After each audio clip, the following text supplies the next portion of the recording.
প্রিয় বন্ধুরা, আসসালামু আলাইকুম। আমি পড়ছিলাম ওয়েস্টার্ন গল্প, নাম একা। এখন শুরু করব 18তম অংশ। একাকী কাজ করতে অভ্যস্ত, যদিও ঠান্ডা মাথার চতুর এক লোক। বিচক্ষণ, কিন্তু নিজস্ব ভুবনে থাকতে অভ্যস্ত। নিকট আত্মীয়ের বাইরে বোধহয় উল্লেখযোগ্য যোগাযোগ নেই তার, এবং নেহাত প্রয়োজন ছাড়া সবসময় হয়তো দেখাও হয় না তাদের মধ্যে। যা বলেছি, রাঞ্চ গড়তে যাচ্ছি একটা, আবার বলল জেমি। হাতে অত সময় নেই, তাই ভাবলাম ক্যারোলিনায় নিজে না গিয়ে উপযুক্ত একজন লয়ারকে পাঠিয়ে দিই। সেই আমার হয়ে সব কাজ সেরে ফেলবে, বিশেষ করে আইনি দিকগুলো সামাল দেবে। ভাগ্য ভালো যে যাকে নিয়োগ দিয়েছি সে ক্যারোলিনারই লোক। বুঝতেই পারছো, সব কিছু চেনা জানা আছে ওর। কাজ করতে তাই বেশ সুবিধা হবে। কার্যত এমন একটা পদক্ষেপের কথা চিন্তাও করেনি সেকেট বা অন্য কেউ। একেবারে বাজিমাত হওয়ার মতো ব্যাপার। ওর বাবাকে খুন করবার পর সমস্ত মনোযোগ ও প্রচেষ্টা জেমির দিকে দিয়েছে। অন্য সব ব্যাপার গুরুত্বহীন ভেবেছে। জেমিকে শেষ করে দিতে পারলে কেল্লাফতে, খেল খতম, অর্থাৎ মাঠ ফাঁকা হয়ে যেত। এতক্ষণে নিশ্চয় সব কিছু মীমাংসা হয়ে গেছে, বলল জেমি, যদিও নিজেও জানে না ব্যাপারটা আদেও ঘটে গেছে কিনা। সব চূড়ান্ত। আমার যদি কিছু হয়ে যায়, এস্টেট এবং সমস্ত সম্পত্তি পেয়ে যাবে আমার উত্তরাধিকার। তুমি বা তোমার লোকজন কিছু কিন্তু তালিকার মধ্যে নেই। মেছে কথা বলছো, শুকনো উদ্বিগ্ন কণ্ঠে বলল শেকেট। জেমি নিশ্চিত এভাবে কিছুটা হলেও সান্ত্বনা খুঁজে পেতে পারে সে। এত দ্রুত সব কিছু নিষ্পত্তি করা সম্ভব নয়, কোনোভাবেই হতে পারে না। সম্ভব যদি দায়িত্বপ্রাপ্ত লোকটার নানা জায়গায় কানেকশন থাকে। সঠিক জায়গায় টোকা দিলেই অনেক আয়াস বাঁচানো যায়, তাই না? আমার নিয়োগ দেয়া আইনজ্ঞের হাত বেশ লম্বা। ওর এক আত্মীয় জজ, ওর জানাশোনা আরও গুরুত্বপূর্ণ কয়েকজন মানুষ আছে। কাগজপত্র দেখে তো বলল 2-4 দিনের বেশি লাগবে না। ঠায় বসে আসে সেকেট, এমনকি আঙুলও নাচছে না। কফি নিয়ে এলো মোটকু ডেভ। আমার বন্ধুর জন্যে পাই আনো, ফরমাশ দিল জেমি। আমার জন্যও একটা। তোমার প্রশংসা করতেই হবে, শেষে বলল গ্রিন শেকের। না, মাথাটা বেশ ঠান্ডাই। অনুমান করেছ তোমাকে ফাঁদে ফেলে দিয়েছি আমরা? কাল্পনিক একটা কাহিনী বলে জাল কেটে বেরিয়ে যেতে চাইছো? মোটেই না, অস্বীকার করলো। স্মিথ হেসে খেই ধরল। মিছে বলবো কেন? জাল কেটেই বা বেরোতে হবে কেন? দরকার নেই। বিস্ময়কর হলেও জেমি অনুভব করলো মোটেই মিথ্যে বলছে না, বরং এটাই সত্যি। শত্রুদের তাড়া খেয়ে ছুটেছে ও, দিনের পর দিন। ধাওয়া খেয়ে বিরক্ত হয়েছে, খেপে গেছে। আর এখন জুত হয়ে বসেছে।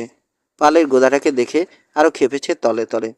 একটা এসপার ওসপার করে নেয়ার জন্যে শরীর তৈরি। টান টান হয়ে আছে চাউ। শোডাউন হলে শত্রুর চরম সর্বনাশ ঘটাবে। তোমরা বোধহয় গোলমাল ছাড়া কিছুই বোঝো না। তুমি আর তোমার স্বজনরা আমাকে শিকার করতে ধাওয়া করে বেরিয়েছ পশ্চিমের অর্ধেকটা। কিন্তু আর নয়, এখানেই শেষ হবে। চুকে বুকে যাবে সব। এতদিনে নিশ্চয় কিছু আকেল হয়েছে। 2জন খুন হয়েছে, 3জন শুধরে দিল শেখের। শুধু এ কারণেই তোমাকে খুন করব আমরা। হয়তো পারবে, কিন্তু তার আগে কবর পাহারা দেওয়ার জন্যে 2-1টা কুকুরকে সঙ্গে নিয়ে যাবে। কুকুরকে সঙ্গে নিয়ে যাব। স্থির চোখে ওকে দেখল শেখের। মুহূর্তের জন্যে তার চোখে কি যেন দেখা গেল, একটা ছায়া, হয়তো আশাবাদ, কিংবা দুঃখবোধ। আমি সত্যি দুঃখিত যে ব্যাপারটা এভাবে শেষ হবে, কিন্তু অন্যভাবেও শেষ হতে পারত যদি। তুমি আমার বাবাকে খুন করেছ, সে রাগ করল সে। আমাদের পথে বাধা ছিল সে। এখন যেমন তুমি আছো। তাছাড়া এসবে আমি একা নই, আরও লোক আছে। আমরা সবাই জড়িত, সবার স্বার্থ আছে এতে। আমাদের ভবিষ্যৎ নির্ভর করছে এতে। তোমার বাবার মৃত্যুর পর একেবারে নির্ভার হয়ে গিয়েছিলাম। পথে আর কোনো কাঁটা নেই। তারপর হঠাৎ জানতে পারলাম তার একটা ছেলে আছে। কথাটা শেষ করলো না সে।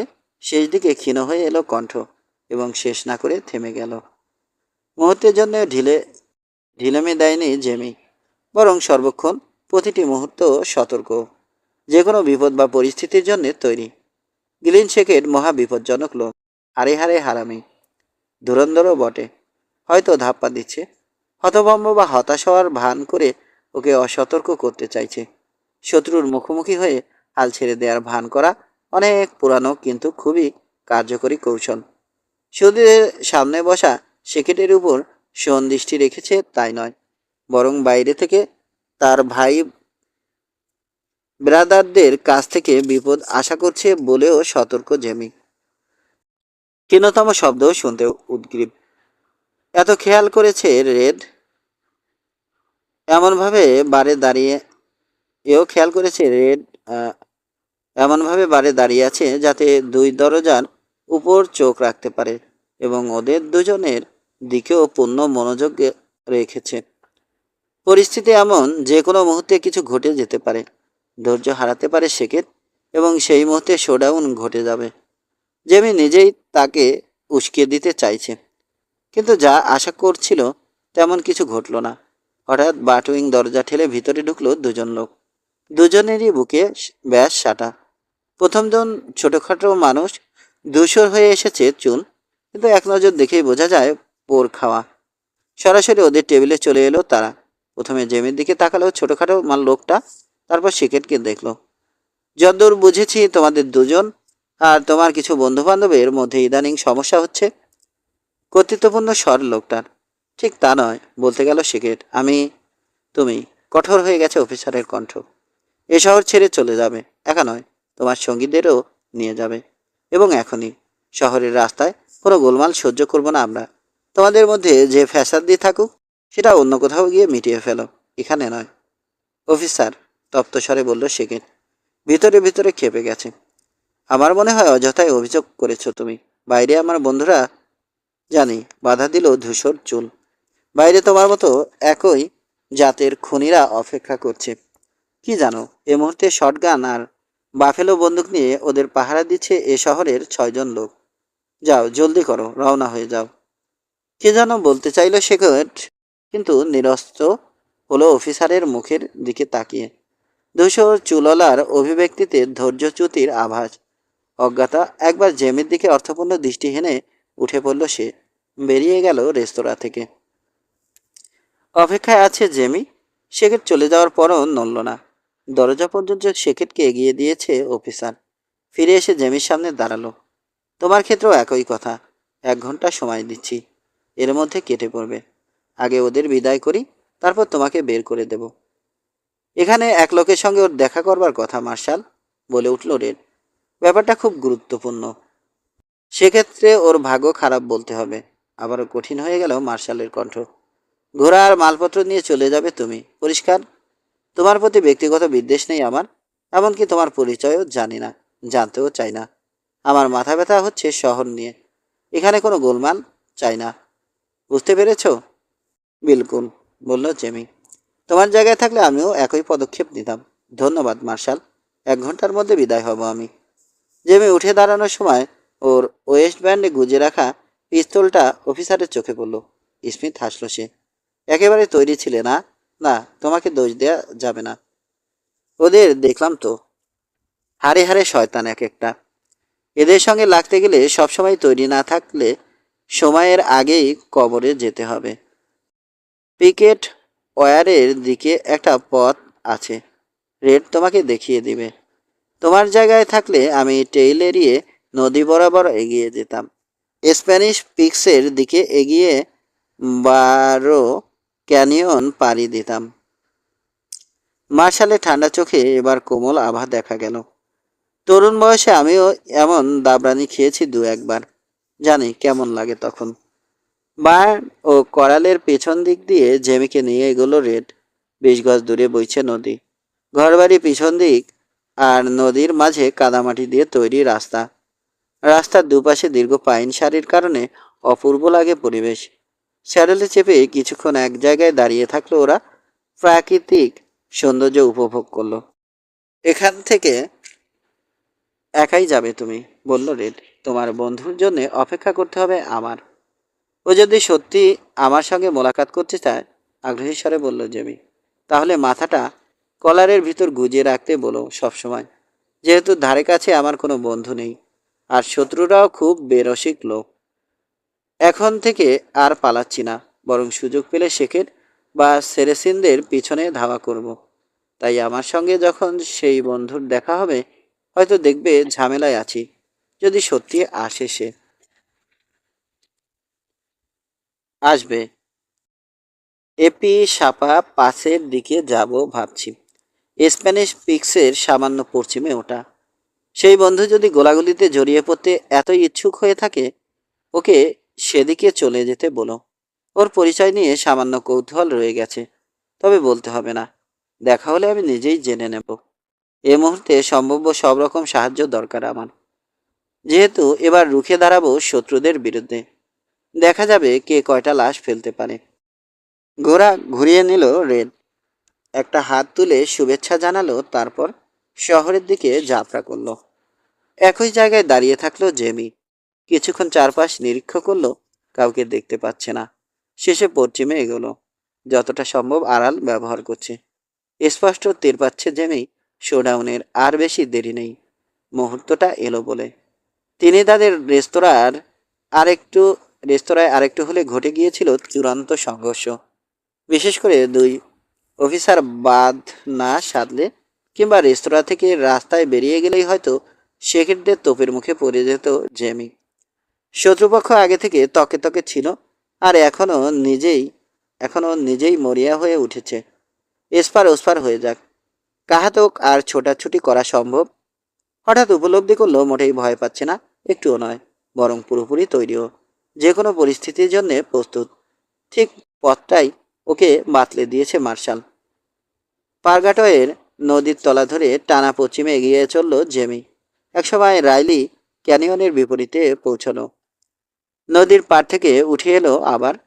পাতলা বনের মাঝে নিচু টিলার সারি পাড়ি দিয়ে বায়রো ক্যানিয়নের দিকে ছোটালো ঘোড়া। বায়রো ক্যানিয়নের টেইলে পৌঁছে বেশ পুরানো ট্র্যাক দেখতে পেল। তাজা, কোনো ছাপ নেই। এবার ক্যানিয়ন ধরে এগোলো। দুলকি চালে ঘোড়া ছুটিয়েছে। পাইন সুবাসিত পাহাড়ি বাতাস ঠান্ডা ও স্বস্তিকর। ধারে কাছে আশ্রয় নেয়া প্রসপেক্টরদের রান্নার ধোয়া ছড়িয়ে পড়ছে চৌহদ্দির আনাচে কানাচে। গিরিখাত বা ছোটোখাটো ড্রতে অনুসন্ধান চালাচ্ছে এসব ভাগ্যান্বেষ ভাগ্যান্বেষী মানুষ। জেমির নিজের ঘোড়া খুঁড়ে শব্দ ছাড়া আর কোনো আওয়াজ নেই। একেবারে নিশ্চুপ প্রকৃতি। ঢাল বরাবর সামনে ও চারদিকে তাকালো জেমি। পাহাড়ি ঢালে ঘন হয়ে জন্মানো অ্যাসপেন শাড়ির কাঠামো অপেক্ষাকৃত গাঢ় দেখাচ্ছে।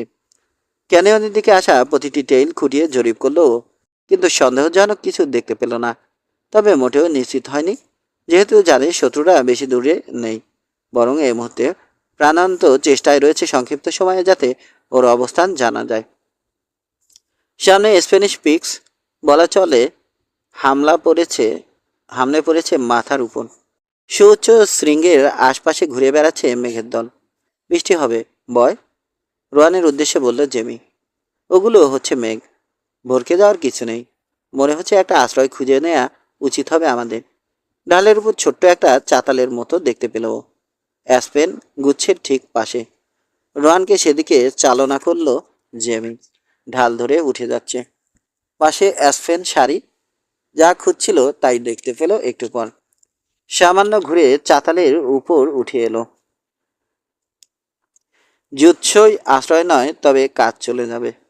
চওড়া চাতালের একপাশে ঝোপঝাড়ে ঘেরা একটা জায়গা আছে। সেখানে ঘোড়া দুটো রাখলে নিচ থেকে দেখা যাবে না। শুধু তাই নয়, এক চিলতে তৃণভূমিও আছে। ঘোড়া দুটোর জন্যে যথেষ্ট হবে। রোয়ানের পিঠ থেকে স্যাডল বিডল খুলে দলাই মলাই করে দিল, গেলিংকেও বাদ দিল না। তারপর তৃণভূমিতে ওদের ছেড়ে দিয়ে আশ্রয় তৈরি করতে ব্যস্ত হয়ে পড়ল। পর্বত শৃঙ্গের আশপাশে ঘনীভূত মেঘের সারি দেখে ওর মনে হলো খুব বেশি সময় পাবে না, শিগগিরই বৃষ্টি নামবে। অ্যাসপেন সারির কাছাকাছি নিচু কিছু গাছ রয়েছে। কোনোটার উচ্চতায় 7-8 ফুটের বেশি নয়। ওগুলোর নিচে এসে অপেক্ষাকৃত ছোট কয়েকটা গোড়া থেকে কেটে ফেললো। তারপর লম্বা চারটার মাথা বাঁকিয়ে একসঙ্গে বেঁধে ফেললো। কিছু আলাদা ডাল ও পাতা যোগ করে প্রায় নিষিদ্ধ আচ্ছাদন বা ছাদ তৈরি করে ফেলল।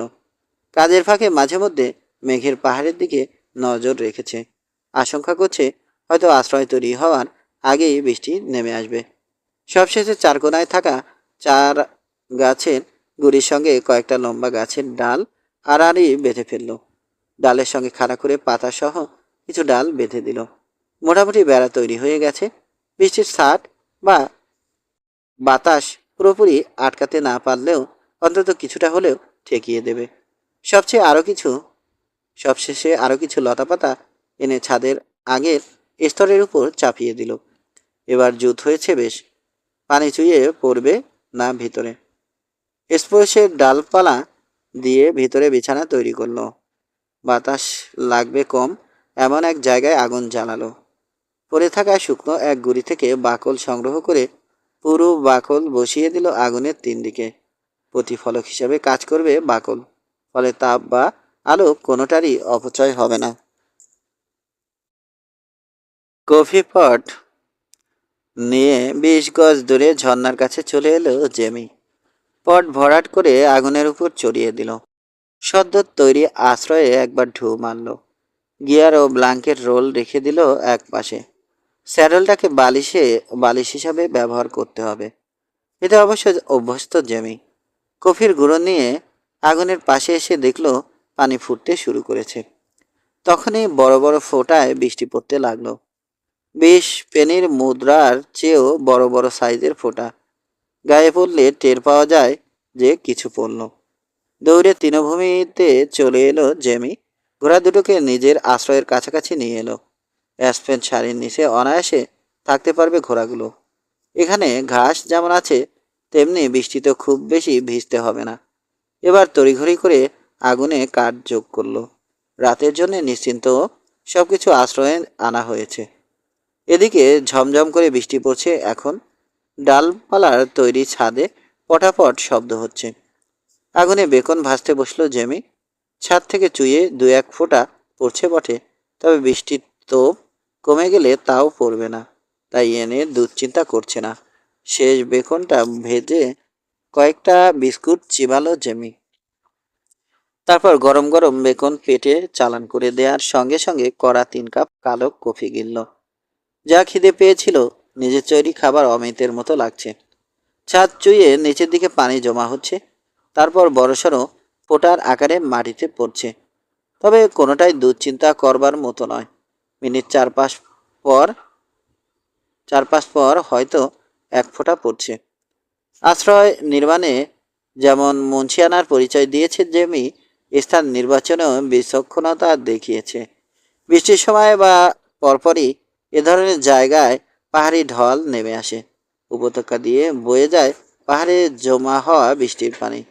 জেমি যেখানে আশ্রয় তৈরি করেছে, পাহাড়ি ঢল প্রবাহিত হওয়ার সম্ভাবনা নেই সেখানে, কিংবা জায়গাটা যেহেতু নিচু নয়, পানিও জমা হবে না। বাইরে ভিজছে ওর ঘোড়া দুটো, মাঝে মধ্যে অস্থির পা ফেলছে। শুয়ে পড়ল জেমি।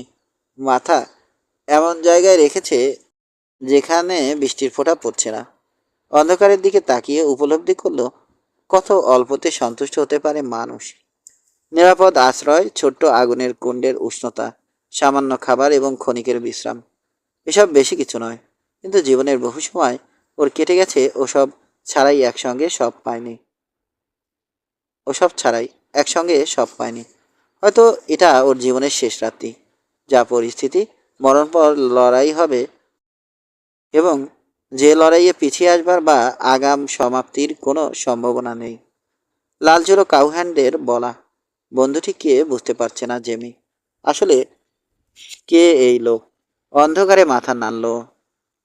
বাস্তবে এমন কারো থাকবার সম্ভাবনা নেই বললে চলে। ডেড বোধ হয় ভুল করেছে। বাবা মারা গেছে এবং ওকে সাহায্য করবে এমন নিকটাত্মীয় নেই কেউ।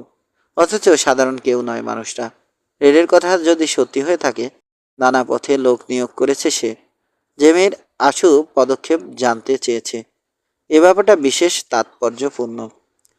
দীর্ঘক্ষণ জেগে থাকলো জেমি। আকাশ পাতাল ভাবছে। ন্যান্সি স্টেটসনের কথা ভাবল। কেমন আছে কে জানে। রোয়ানের ক্ষীণ নড়াচড়া স্বস্তি যোগাচ্ছে ওর মনে। যেহেতু জানে ঘোড়াটাকে ফাঁকি দিয়ে কারো পক্ষে এখানে আসা সম্ভব হবে না। হাসি, জোর নিঃশ্বাস, ঈর্ষাধ্বনি, কিছু একটা করে অবাঞ্ছিত লোকের উপস্থিতি বা অস্বাভাবিক পরিস্থিতির উদ্ভব প্রকাশ করবেই। উঠে বসে আগুনে কাঠ যোগ করলো ও। তারপর কম্বল গলা পর্যন্ত টেনে দিয়ে শুয়ে পড়ল। শুয়ে চোখ বুজল, ঘুমিয়ে পড়ল কিছুক্ষণের মধ্যে। যতক্ষণ আগুনের উষ্ণতা ছিল নিশ্চিন্তে ঘুমাতে পারল জেমি। কিন্তু একসময় ঠান্ডা আর স্যাঁতসেঁতে অনুভূতি নিয়ে জেগে গেল। চিত হয়ে আশ্রয়ের ছাদের দিকে তাকালো। স্পর্শের বাঁকানো কাঠি বা ডালপালা আগের মতোই আছে, সামান্য নুয়ে পড়েছে যদিও, সম্ভবত ভিজে যাওয়ার কারণে। ধনুকের ছিলার মতো দুপাশে বাঁকানো ছাদের কারণে বৃষ্টির বেশিরভাগ পানি নেমে গেছে ঢালু ছাদ ধরে। তবে কিছু ঠিকই ডালপালার বাধা ভেদ করে চলে এসেছে ভিতরের দিকে। আশ্রয়ের ভিতরে কিছু কিছু জায়গা ভিজে গেছে। উঠে বসলো জেমি, মাথায় হ্যাট চাপালো, বুট নেড়ে ভিতরে জমা হয়ে যাওয়া পানি নিংড়ালো। তারপর পায়ে গলালো, হাঁটু গেড়ে বসে গান বেল্ট জড়ালো কোমরে, ওয়েস্ট ব্যান্ডে গুজে রাখলো বাড়তি কোলটা। আগুন নিভে গেছে, বাইরে ঝড়ো বাতাস বইছে। বৃষ্টি বন্ধ হয়নি, তাই ঠান্ডাও কমেনি। এখন এক কাপ কফি না হলেই নয়। অজ্ঞাত আগুন ধরালো, কফির পট চাপিয়ে দিল। নতুন করে পানি বা কফির গুঁড়ো যোগ করতে হলো না। গত রাতে কিছু রয়ে গিয়েছিল, সেটাই আবার আগুনে চড়িয়ে দিয়েছে। বেশ করা হবে, তবে এখন তেমন কফি দরকার। বৃষ্টিতে নিশ্চয় সব ছাদ সাফ সয়লাভ হয়ে গেছে। এখন সহজে ওকে খুঁজে পাবে না শত্রুপক্ষ। নেহাত সৌভাগ্যক্রমে ওকে স্পট করতে পারবে, কিংবা যদি কাছাকাছি থাকা অবস্থায় আগুনের ধোয়ার গন্ধ পায়। কফি এতটাই দরকার ওর, সেজন্য নিজের অবস্থান ফাঁস হয়ে যাওয়ার ঝুঁকি নিতেও রাজি জেমি। সতর্কতার সঙ্গে কম্বল আর গ্রাউন্ড শিট গুটিয়ে ভাঁজ করে রাখলো। শোয়া অবস্থায় যেসব ঘাস চাপা পড়েছে সেগুলো উল্টো দিক থেকে সিধে করে দেয়ার প্রয়াস চালানো। জানে এতে লাভ হবে না তেমন, কিন্তু চেষ্টা চালাতেও অসুবিধা দেখতে পাচ্ছে না। বৃষ্টি হচ্ছে এখনো, তবে গুড়ি গুড়ি বৃষ্টি। আগুন আরও একটু উস্কে দিয়ে স্যাডল ব্ল্যাঙ্কেট আগুনের আছে সেঁকে নিল। তারপর স্যাডল চাপালো। রোহানের পিঠে কম্বল রাখবার আগে যতটা সম্ভব পানি নিংড়ে নিল দুহাত দিয়ে। রেডের বলা সেই বন্ধু যদি সত্যি ওকে খুঁজে পায়, তাহলে তাকে যোগ্য ও সমর্থ বলতেই হবে। সে অবশ্য জেনে যাবে যে বারো ক্যানিয়নের দিকে এগিয়েছে জেমি, এবং সেখান থেকে বাকি পথ বোধহয় নির্বিঘ্নে পাড়ি দিতে পারবে। তবে এই টেইল খুব একটা ব্যবহৃত হয় না, এবং জেমির ধারণা সামনে কোথাও পশ্চিমে বাঁক নিয়ে শেষ পর্যন্ত হোয়াইট ক্রিক বা ইকো ক্রিকের ধারে নিয়ে যাবে ওকে। টুইন পিক্সের পশ্চিমের শৃঙ্গ থেকে সামান্য দক্ষিণ পশ্চিমে ইকো ক্রিক, যমজ দুই শৃঙ্গ। এ মুহূর্তে জেমি ঠিক পিছনে আকাশ জুড়ে দাঁড়িয়ে। সবচেয়ে কাছেরটা অন্তত 13,000 ফুট উঁচু, অন্যটা সামান্য কম। কাছাকাছি আরও কয়েকটা শৃঙ্গ রয়েছে, তবে কোনোটার উচ্চতাই উল্লেখযোগ্য নয়, যেমন স ট্রুথ। টুইনের ঠিক পশ্চিমে ওটার অবস্থান। স্যাডেলে চেপে চাতাল ধরে এগোলো জেমি। টেইলে ওঠেনি এখনো, বরং টেইল আর নিজের মাঝখানে রেখেছে অ্যাসপেন শাড়িকে। ধাওয়া খেয়ে অনেক ছুটেছে, ওই পর্ব খতম, আর ছুটবে না। বরং এখন থেকে নিজেই শত্রুদের খুঁজে বের করবে। জানে সেকেন্ডটা বেশি দূরে নয়, এবং আশা করছে শিগগিরই আবার মোলাকাত হবে তাদের সঙ্গে। মাঝে মধ্যে থেমে কান পাতল। উন্মুক্ত পেইরিতে যেমন অনেক দূর থেকেও শব্দ শোনা যায়, পাহাড়েও তেমন, যদিও কোনো পর্বতশৃঙ্গ বা পাহাড়ের কোণা দৃষ্টিপথে বাধা হয়ে দাঁড়াতে পারে। অস্বাভাবিক কোনো শব্দ শুনতে পেল না জেমি। গাছপালার ঘনত্ব বাড়তে শুরু করেছে। পাহাড়ি চাতালটা কিছুক্ষণের মধ্যে এক উপত্যকায় মিলিত হলো। ডানে ওয়েস্টে স্প্যানিশ পিক্স আর বামে হোয়াইট পিক্স। উত্তরে চলে গেছে রুক্ষ টেইল, খানাখন্দ আর নুড়ি পাথর ও বোল্ডারে ভরা। জেমি যা শুনেছে, এখানে প্রায় প্রায় পাথর ধস হয়। নিচু এক রিজের চূড়ায় এসে ঘোড়া থামালো। স্পোর্শের কিনারায় দাঁড়িয়ে ঘাড় ফিরিয়ে ফেলে আসা পথের দিকে তাকালো। আসছে ওরা। ভাগ্যিস তাকিয়েছিল, নইলে হয়তো শত্রুদের আগমনের খবর জানা হতো না ওর। প্রায় 4-5 মাইল পিছনে আসে, অনুমান করলো জেমি। 4 জন গুনল। অন্ধের মতো অনুসরণ করেছে ওরা ওকে। অর্থাৎ জেমি যে পথে এসেছে সে পথেই আসছে। শুধু 4 জন নয়, বাজি রেখে বলতে পারবে ও, বরং আরও লোক আছে। এরা বোধহয় অন্য কোনো পথ ধরে এগিয়ে আসছে। মাথার উপর ওয়েস্ট স্প্যানিশ পিকের আকাশ ছোঁয়া কাঠামো, নগ্ন পাথরের শরীর দেখে গা ছমছম করে। 1000 ফুট উঁচু পর্বতের পাদদেশে কেউ যখন দাঁড়ায়, তখন যদি মনে হয় ওটা হামলে পড়ছে, কাউকে দোষ দেয়া যাবে না। এমন প্রকাণ্ড কাঠামোর পাশে এসে না দাঁড়ালে অনুভূতিটা কল্পনা করা কঠিন। 4টা কাঠামোকে শনাক্ত করবার প্রয়াস পেল জেমি, কিন্তু দূরত্বের কারণে পারল না। শুধু বোঝা যাচ্ছে 4 জন অশ্বারোহী। ব্যাস, কারো চেহারা বা অবয়ব ঠাউর করা সম্ভব হচ্ছে না। আদপে এত দূর থেকে চলমান বড়সড় একটা বিন্দুর মতোই লাগছে। ঘুরে আকাশ ছোঁয়া শৈলশিরার দিকে আরেকবার তাকালো। এর নাম হুয়া জাটোলা। জোড়া এ পাহাড়কে কখনো কখনো বলা হয় পৃথিবীর স্তন যুগল। একসময় দেবতাদের আখড়া ছিল এটা, এবং এ কারণে বহু কিংবদন্তির গল্প চালু আছে জোড়া পাহাড় সম্পর্কে। ছেলেবেলায় বাবার কাছ থেকে জেমি শুনেছিল এখান থেকে সোনা উত্তোলন আস্টেকরা আস্টেকরা এবং মেক্সিকোয় নিয়ে যায়। বলা হয় এখনও অনেক খনি আছে এখানে, কিন্তু সব খনির মুখ পাথর ধসে বন্ধ হয়ে গেছে। আর ইন্ডিয়ানদের দাবি পূব দিকের শৃঙ্গে বহু প্রাচীন এক উপাসনালয় আছে। ঝড়ো বাতাসে মাতালের মতো দুলছে ঢালের নিচে থাকা অ্যাসপেনের শাখা। উঁচু থেকে দেখছে বলে অ্যাসপেনের বনকে দেখাচ্ছে বহতা সাগরের মতো।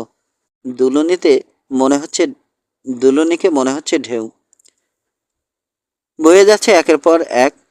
বৃষ্টি বন্ধ হয়ে গেছে। মেঘের ফাঁক দিয়ে উকি দিচ্ছে সূর্য। এখানে ওখানে বিচ্ছিন্ন কিছু উজ্জ্বল সূর্যরশ্মি নিদারুণ বিস্ময় নিয়ে বৃষ্টিচাত চিনিগ্ধ পৃথিবীর সৌন্দর্য দেখছে। ওর বামে ওয়েস্ট পিকের ঢালে নুয়ে পড়েছে স্পুসের সারি। কোনোটা গুড়ির মাঝামাঝি ভেঙে পড়েছে, সম্ভবত শৃঙ্গ থেকে পাথর ধসের কারণে। কোথাও কোথাও গর্তে এখনও জমা রয়ে গেছে শুভ তুষার। বিশেষ করে ছায়া আছে যেসব জায়গায়। পাশটা এঁকে বেঁকে পশ্চিমে চলে গেছে, একেবারে হোয়াইট ক্রিক পর্যন্ত নেমে গেছে। কিন্তু সেদিকে গেল না জেমি, বরং ঘুরে উত্তরে এগোলো। ইকো ক্রিকের মাথা অর্থাৎ উৎপত্তি স্থলে যাওয়ার পরিকল্পনা করেছে। কয়েক গজ এগোতে নিচু টিলাটা দেখতে পেল। নিচু পাহাড় ওটা, ঘন স্পুসের ছাওয়া। কিছু গাছ নুয়ে পড়েছে বটে, তবে বেশিরভাগ খাড়া আছে এখনো। অসংখ্য বোল্ডার ছড়িয়ে ছিটিয়ে আছে। প্রতিটিতে একাধিক মস উদ্ভিদ জন্মেছে। বহু আগে এক লোক এখানে ক্যাম্প করেছিল। লোকটা ইন্ডিয়ান না সাদা তা বলতে পারে না কেউ, তবে ফ্যাকাশে পাথরের উপর ক্যাম্পের চিহ্ন রয়ে গেছে। পাথরের পৃষ্ঠে কালচে গোলাকার একটা আগুন জ্বালানো হয়েছিল। পিছনে এক চিলতে খোলা জায়গায় লম্বা লম্বা ঘাস জন্মেছে।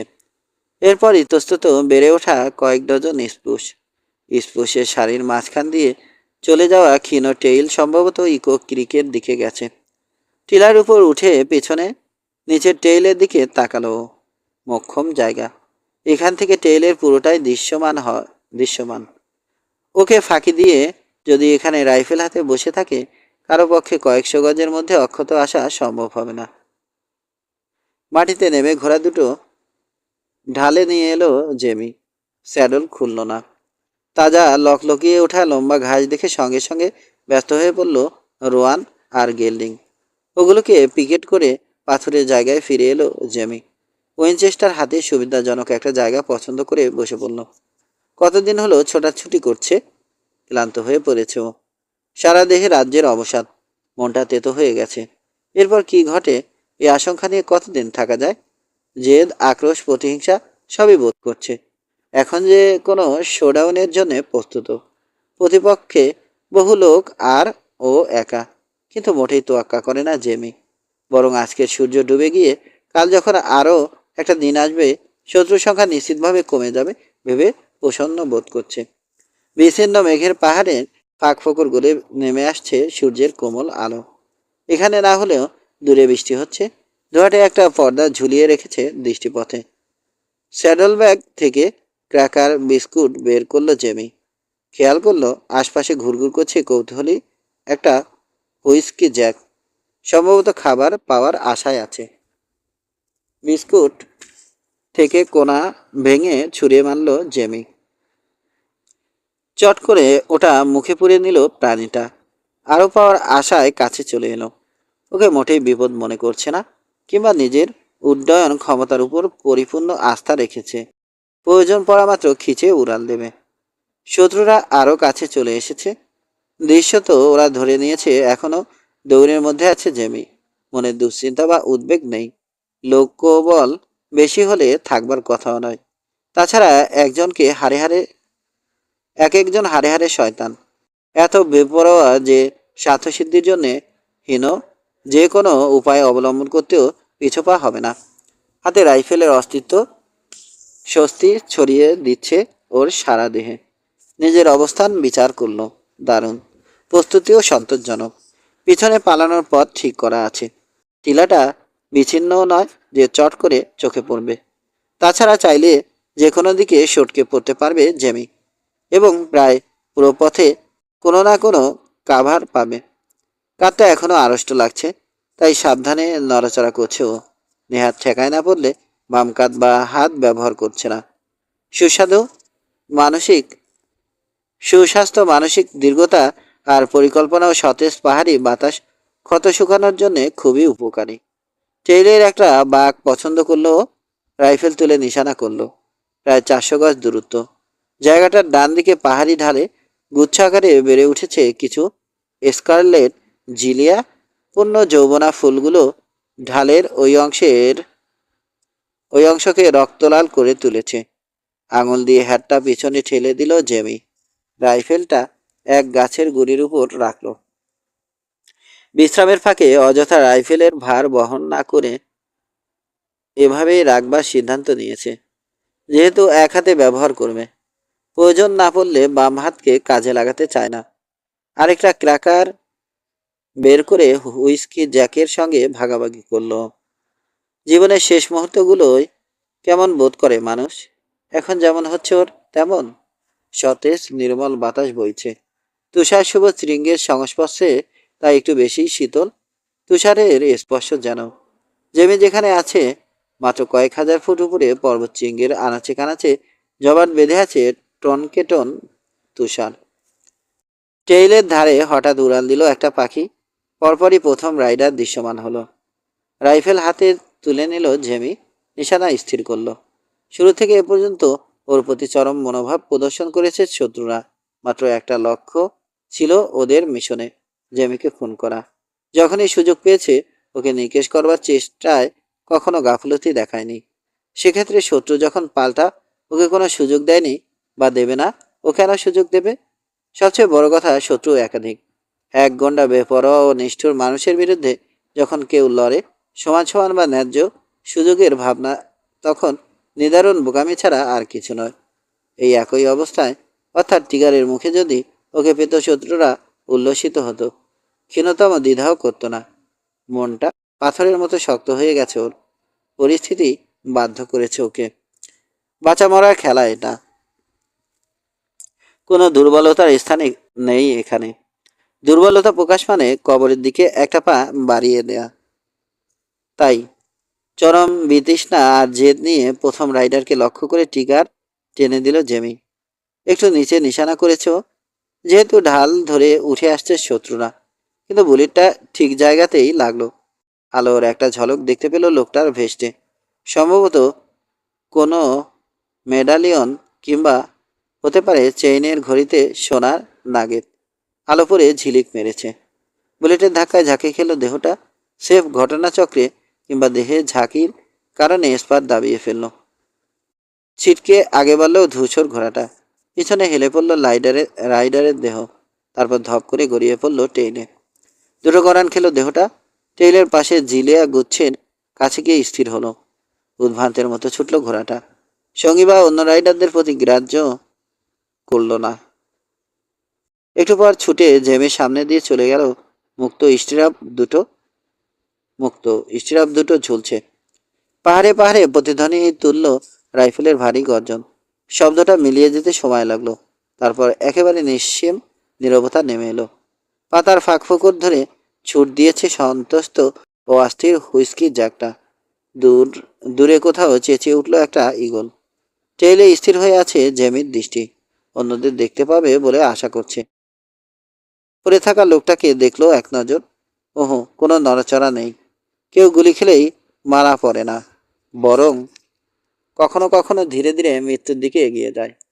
মাথায় গুলি করলে কয়েক সেকেন্ডের মধ্যে মৃত্যু নিশ্চিত করা যায়, কিন্তু এত দূর থেকে তাগড়া একটা শরীর যখন অপেক্ষাকৃত বড় সহজ ও নিরাপদ টার্গেট, তখন মাথায় নিশানা করা বোকামিও বটে। লক্ষ্যভ্রষ্ট হওয়ার সমূহ সম্ভাবনা থাকে তখন।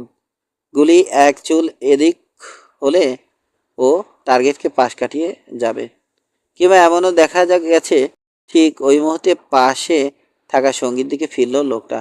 আচমকা এ নড়াচড়াই হয়তো তার প্রাণ বাঁচিয়ে দিতে পারে। নড়ছে না লোকটা, হয় অজ্ঞান হয়ে গেছে, সম্ভবত মেরুদণ্ডে লেগেছে গুলি, কিংবা ওকে ধাপ্পা দিতে ঠায় একইভাবে পড়ে আছে। আসল ঘটনা যাই হোক, যেখানে ছিল সেখানেই থাকলো জেমি। দীর্ঘ কয়েকটা মুহূর্ত চলে গেল, কিছুই ঘটছে না। উদ্বেগ বোধ করছে ও। বাকি লোকগুলোর দেখা বাকি লোকগুলো দেখা বাকি লোকগুলো দেখা দিচ্ছে না কেন? দৃশ্যত টেইলের পাশে কোনো আড়ালে ঘাপটি মেরে আছে। এখন বোধহয় পরবর্তী করণীয় ঠিক করতে আলোচনা করছে নিজেদের মধ্যে।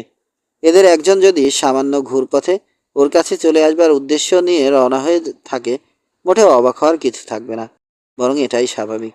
তবে যে পথেই আসুক, অন্তত কয়েকটা ছোট্ট কিন্তু খোলা জায়গা পেরিয়ে আসতে হবে তাকে, এবং এর প্রতিটা জেরির মাথায় আছে।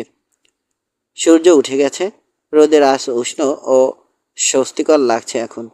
নিচের টেইলে সবকিছু একেবারে স্থবির, কোনো নড়াচড়া নেই। কিন্তু ধাপ্পা খেতে রাজি নয় জেমি। জানে টেইলের ধারে কাছে কোথাও আছে শত্রুরা, একটু একটু করে এগিয়ে আসবে। তবে গুলি খাওয়ার আশঙ্কায় ততষ্ট থাকবে। সন্তপনে ঢালের আরও একটু নিচে গাছের পেছনে চলে এলো জেমি। অপেক্ষাকৃত বেশি আড়াল পাবে এখানে। আরও একজন মানুষ মারা গেল। কিসের আশায় ওরা এভাবে মারা পড়ছে? যা পাবে সেটা কি এতগুলো সমর্থ লোকের প্রাণের চেয়েও মূল্যবান? চাইলেই ক্ষান্ত হতে পারত না, পিছিয়ে যেতে পারত, কিন্তু জেমির সেই সুযোগ ছিল না। নির্ভর করবার মতো কেউ ছিল না ওর। অথচ শত্রুর ধাওয়া খেয়ে ছুটতে হয়েছে দিনের পর দিন। নিষ্ঠুরভাবে ওকে খুন করতে চেয়েছে সেকেন্ডরা, তাই পাল্টা লড়তে হয়েছে। বর্তমান পরিস্থিতিতেও ফারাক নেই তেমন। এখনই যদি ক্ষান্ত হয় ওরা, সবকিছুর অবসান হবে, অন্তত জেমির তাই ধারণা। কিন্তু এখান থেকে আর পালাবে না জেমি। ঘাড়ে মৃত্যুর পরোয়ানা নিয়ে কোথাও যাওয়ার ইচ্ছে নেই। হয় মুক্ত মানুষ হিসাবে বুক ফুলিয়ে যাবে, নয়তো মরবে, এবং মরবার আগে শত্রুর সংখ্যা কমিয়ে যাবে। আচমকা ক্ষীণ নড়াচড়া ধরা পড়ল চোখে। পাথরের আড়াল থেকে ছিটকে বেরিয়ে এলো এক লোক। ঊর্ধ্বশ্বাসে ছুটল গাছের আড়ালের উদ্দেশ্যে। খুব অল্প সময়ের জন্য দেখা গেছে তাকে। চাইলে গুলি করতে পারত জেমি, কিন্তু মিস হতে পারে বলে করলো না। গুলি লাগলেও হয়তো আঁচড় কাটল লোকটার শরীরে। কাছের কাজ কাজের কাজ কিছু হতো না। নিশ্চিত টার্গেট না দেখে গুলি করতে নারাজও। অপেক্ষার পালা। লোকটা নিশ্চয় নড়বে, আড়াল থেকে বেরোবে। তার সামনে থাকা টেইলের অংশটুকু দেখল জেমি। পরবর্তী কভার পরবর্তী কাভার পেতে হলে মাঝখানে অন্তত 30 কদম খোলা জায়গা পেরোতে হবে। যথেষ্ট সময় লাগবে যথেষ্ট সময় লাগবে। জেমিরও তখন সুযোগ আসবে। অস্বস্তি ভরে চারদিকে চকির দৃষ্টি চালালো জেমি। খুব বেশি নীরব। ঘোড়া দুটোর দিকে তাকালো। ঘাস নিয়ে ব্যস্ত ওরা। হঠাৎ ওর মনে হলো একটা থেকে কেটে পড়ায় এখান থেকে কেটে পড়াই শ্রেয়। অনুভূতিটা ঠিক ব্যাখ্যা করা যাবে না, কিন্তু মনে হচ্ছে যত দ্রুত সম্ভব ঘোড়ার পিঠে চড়া উচিত, তারপর তুমুল বেগে ছুট লাগাবে। গাছপালার আরও আড়ালে সরে গেল জেমি। চারপাশে সতর্ক দৃষ্টি চালানো। একটা ব্যাপারে নিশ্চিত, শত্রুরা মোটেই রণে ভঙ্গ দেবে না, কিংবা এখানে চুপটি মেরেও বসে থাকবে না। যেহেতু লোকবল বেশি, বিভিন্ন দিকে ছড়িয়ে পড়বে, একাধিক দিক থেকে জেমিকে ঘেরাও করে ফেলতে চাইবে। এ ধরনের অবস্থায় এটাই কৌশল। সেক্ষেত্রে নিশ্চিতভাবে বলা যায়, যদিও দেখতে পাচ্ছে না, কিন্তু আড়ালে আবডালে ক্রমে ওর দিকে এগিয়ে আসছে 3 শত্রু। চিন্তিত মনে ওয়েস্ট স্প্যানিশ পিকের ঢাল জরিপ করলো জেমি, কিন্তু কাউকে দেখতে পেল না। ঘুরে দাঁড়িয়ে দ্রুত গাছপালার কাছে চলে এলো ও তৃণভূমিতে চড়তে থাকা ঘোড়া দুটোর দিকে তাকালো। গাছের আড়াল থেকে খোলা জায়গায় বেরিয়ে যেতে উদ্যত হয়েও ইতস্ত করলো জেমি। নিচু স্বরে ডাকলো রোয়ানটাকে। মুখ তুলে তাকালো রোয়ান। কয়েক কদম এগিয়ে এলো। আবার ডাকলো জেমি। এবার এক মুখ ঘাস ছিঁড়ে নিল ওটা। তারপর আরও একটু এগিয়ে এলো। গেলেংটা অনুসরণ করছে। ঘোড়া দুটো যখন কাছাকাছি চলে এলো, আবার ডাকলো জেমি। এদিকে আয় বাছা, এই যে এদিকে। কান খাড়া ওটার। নিতান্ত আলসেমির সঙ্গে পা বাড়াচ্ছে, যেন খুনসুটি করছে জেমির সঙ্গে। চট করে ওর কাছে আসবে না, কিছু সময় নষ্ট করবে। আবার ডাকলো জেমি, এবার আরও কোমল স্বরে। এক কদম ওর দিকে সরে এলো রোয়ানটা, তারপর আরও এক কদম। টেইল বরাবর পিছন ফিরে তাকালো জেমি, কিন্তু কিছু দেখতে পেল না। সতর্ক দৃষ্টিতে পূব দিকের পাহাড়ি ঢালটা জরিপ করলো। এখানে কিছু নেই। পশ্চিমে ক্রমশ নিচু হয়ে গেছে পাহাড়ি ঢাল। শট টুথ ও চ্যাপারাল ক্যানিয়নে গিয়ে পড়েছে। মাইল কয়েক দূরে চুকারাস নদীর দিকে চলে যাওয়া একটা টেইল আছে, কিন্তু অন্য টেইলটা, যেটা ধরে এসেছে জেমি এবং ওর অস্থায়ী আশ্রয়ের পাশ ঘেঁষে চলে গেছে, উত্তর দিকে গিয়ে শেষ পর্যন্ত ইকো ক্যানিয়নের তলায় গিয়ে মিশেছে। পূব দিকে ওর হাতের বামে গাছপালার ফাঁকে নানা সাইজের বোল্ডার ও পাথর চোখে পড়ে। টিম্বার লাইন, অর্থাৎ পাহাড়ের সর্বোচ্চ যে উচ্চতায় গাছপালা দেখা যায়, সেই প্রায় 11,000 ফুট। সেটা প্রায় 11,000 ফুট। উদ্ভিদের বৃদ্ধি ও আকৃতি দেখে জেমি অনুমান করেছে এ মুহূর্তে আনুমানিক 10,000 ফুট উচ্চতায় রয়েছে ও। কোথাও কেউ নেই, কোনো নড়াচড়া চোখে পড়ছে না। উদ্বিগ্ন মনে আরও সামনে এগিয়ে গেল জেমি। যতটা সম্ভব নিচু জমি ব্যবহার করছে। শত্রুপক্ষ নিশ্চয় বসে নেই, বরং নানা দিক থেকে এগিয়ে আসবে। ওর ঘেরাও ওকে ঘেরাও করে ফেলবাবু চেষ্টা ফেলবার চেষ্টা চালাবে। প্রথম থেকেই এরা ছিল শিকারী, আর ও ছিল শিকার। বাস্তবতা হচ্ছে এখনো অবস্থা তেমন হেরফের হয়নি। বামে খানিকটা উঁচুতে যে পাথুরি এলাকা, আশপাশে কিছুটা খোলা জায়গাও রয়েছে। ওদিকে দিয়ে আসতে গেলে ঝুঁকি নিতে হবে শত্রুদের। তাছাড়া পাথরগুলো এমনভাবে পড়ে আছে যে পেরোতে গেলে শব্দ হবে। শত শত বোতল মারিয়ে আসতে গেলে যেমন আওয়াজ হবে। আর ডান দিকে ধরে আসতে গেলে পাহাড়ি ঢালে গাছপালার আড়াল পাবে। নিজের অবস্থান যাচাই করলো জেমি।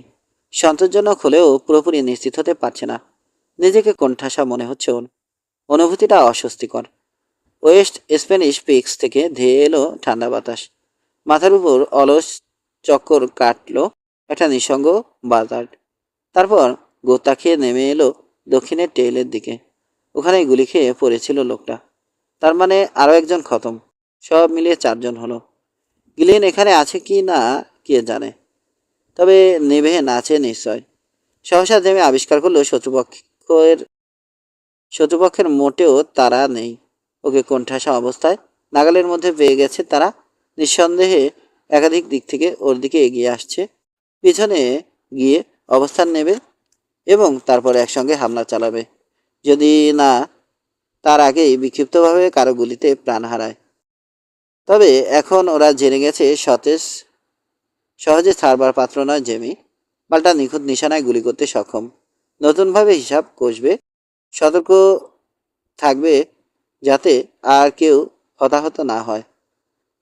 আবারও চারপাশে সন্দিষ্টি চালালো জেমি। শত্রুপক্ষের ওকে ঘিরে ফেলবার পরিকল্পনা অনুমান করতে চাইল, কিন্তু কোনো পথই সহজ মনে হলো না। ওর অজান্তে কাছাকাছি আসা, সেটা যে দিক দিয়েই হোক, খুব কঠিন হবে। সন্দেহাতীতভাবে ওর অবস্থান বেশ নিরাপদ। নিকুচি করি ওদের। ত্যক্ত মনে গাল বকল জেমি। গভীর তেষ্টা পেয়েছে ওর, অথচ খেতে পারছে না। ইচ্ছে মতো নড়াচড়া করবারও উপায় নেই। এক অর্থে আটকা পড়েছে বিপজ্জনক এই উপত্যকায়। কফি খাবে এখন। নিচু শাখা বিশিষ্ট এক স্পোষের তলায় চলে এলো জেমি। ছোট্ট করে আগুন জ্বালালো। পাশে রেখেছে রাইফেল। কাজের ফাঁকে চারপাশ থেকে এক মুহূর্তের চেয়ে বেশি কখনোই দৃষ্টি সরালো না, এবং সতর্ক থাকলো যাতে চোখের কোণ দিয়ে আশপাশে কারো নড়াচড়া পর্যবেক্ষণ করতে পারে। আগুন থেকে ক্ষীণ যে ধোঁয়া উঠবে, সেটা স্পর্শে শাখা পোশাকায় মিলিয়ে যাবে। দূর থেকে কারো চোখে পড়বার সম্ভাবনা নেই বললে চলে, তবে ধোঁয়ার গন্ধ পাবে শত্রুরা, এবং এর উৎস নিয়ে ধন্দে পড়ে যেতে পারে। আসন্ন সংঘর্ষের ভয়ানক পরিণতি সম্পর্কে ভাবল জেমি। এই প্রথম ওর মনে হলো জীবিত নাও বেরিয়ে যেতে পারে। শোডাউন যখন হবে, সুস্থিরভাবে চিন্তা করবার সময় থাকে না। মুহূর্তের মধ্যে সক্রিয় হতে হয়। কিন্তু এখন হাতে সময় আছে।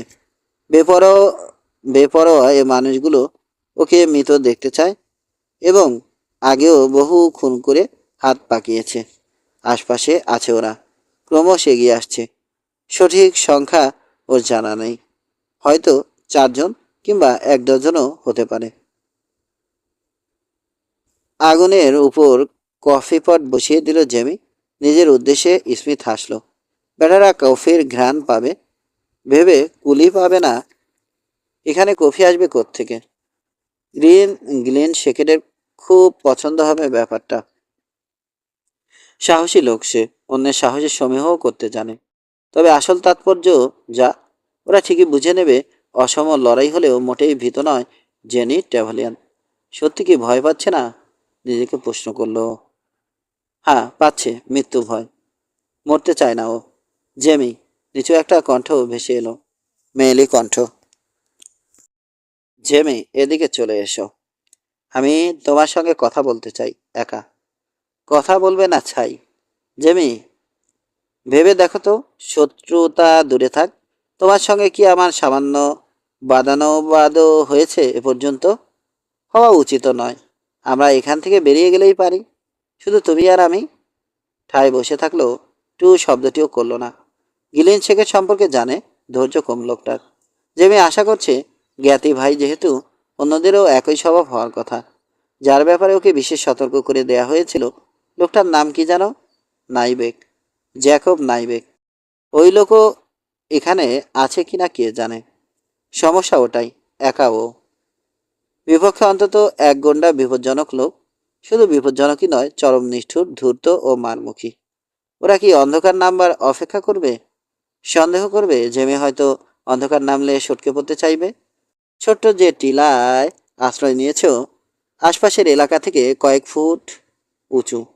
সব মিলে টিলার পরিধি 1 একরের মতো হবে।